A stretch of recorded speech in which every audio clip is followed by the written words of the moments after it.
Hi, today in front of me Oppo A57s and I'll show you how to check battery temperature with Ampere app on this device.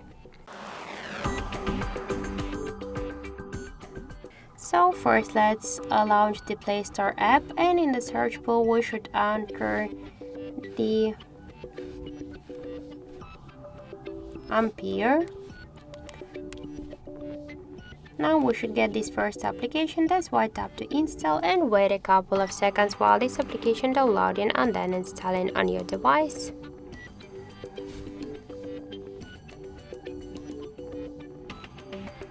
Now we just should tap to open the app, click yes I agree, tap to close, and on the left down corner tap to OK. Here we can see now in temperature information, this is the 32 and 2 degrees in my case.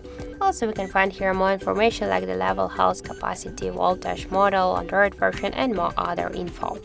So that's it, thank you for watching, and if you find this video helpful, don't forget to leave a like, comment and to subscribe our channel.